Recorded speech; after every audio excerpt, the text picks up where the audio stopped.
Today's video is not actually about doing repairs.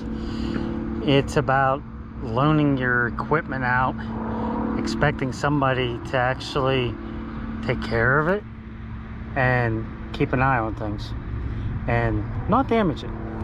But now, last week I went ahead and loaned my truck out. I have not put the key back in this truck since I got it back. I mean, the person I loaned it out to brought it back and parked it where it's at. And one of the things that they did, I'm going to show you, they went ahead and destroyed my flap bracket. Now I went down and I bought 2 new ones. Now these reflectors, already ordered a set that actually will come across here and down like they're supposed to off of Amazon. But those mud flap brackets right there from Truck Pro Truck Parts in Norcross, Georgia, those things are $230 plus tax, which comes up to $246 I had to put out for mud flap brackets because they didn't take enough care of my equipment not to damage it. As you can see, this mud flap bracket is history. I mean, it's not usable anymore, and they didn't even tell me until a day later. And to prevent that, all they would have had to do was slide that fifth wheel back. And when I asked the person that was driving it, well, why didn't you slide the fifth wheel back? He says, well, I didn't know how it worked. Well, on the fifth wheel, this truck works the same as any other truck out there on the road. And all you do is drop the landing gear of the trailer, flip a switch in the cab, pull the truck forward, the fifth wheel will slide back, and you wouldn't have that problem. Now that's one problem that I found after I got the truck back. I don't know exactly what happened because I wasn't there, but the person I loaned it to let a driver drive it to deliver a load because his transmission went out. Well, the driver did that. Well, when I got it back, if you look here, all this oil, there's only 2 reasons why it's going to be covered in oil like this. One, somebody had the power divider locked in and ran it many, many miles before they discovered they had the power divider locked in. So now I got to fill the rear end up and hope that they didn't blow the seal out, but I'm fairly certain they probably blew the seal out. Okay, I climbed underneath here and actually blew the gasket out. If you look at the oil trail and you look up there at the pinion, it's not coming out of the pinion seal.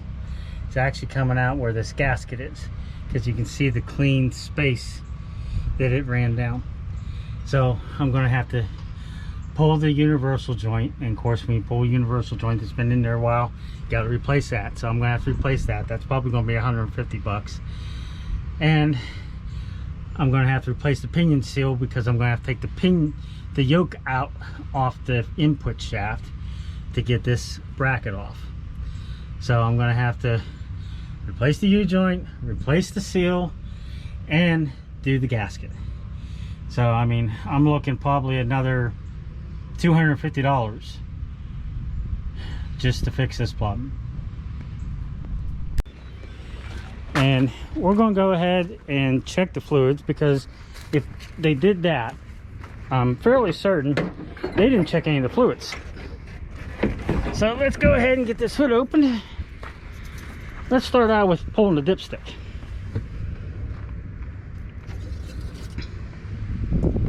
As I figured. Look at this. There's hardly any oil on this dipstick. So right now it's at least 2.5 gallon low. And I mean, the oil is not cheap either. Luckily I have some. I actually stopped on the way here and picked up a gallon. I'm going to show you how much this oil costs. Right there. That's how much 1 gallon of oil costs. So I got to put at least 2.5 in there because the oil's that low. Well, let's take a look at the antifreeze, because apparently if he didn't check the oil, he didn't check anything else.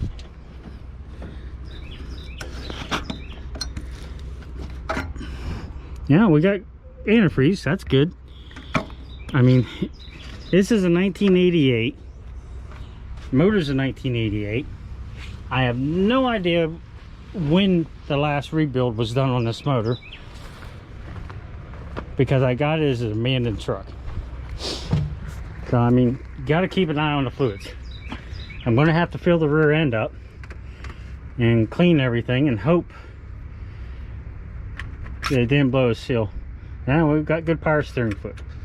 So the only thing I'm seeing low is the motor oil, and more than likely that rear end, because you've seen all the oil. And another bad thing is, the person I loaned it to, see, even inside the frame here, it's soaked on frame, in the frame, on the rear end. And I'm going to fill the rear end up. I'm going to fill the oil up. I mean, I have my doubts if he's going to reimburse me for any of this. I'm probably out almost $250 on the mud flap brackets. The reflectors are another $33 off of Amazon. They'll be here on the 8th. So, and then all the oil, all the rear end oil, that's all coming out of my pocket.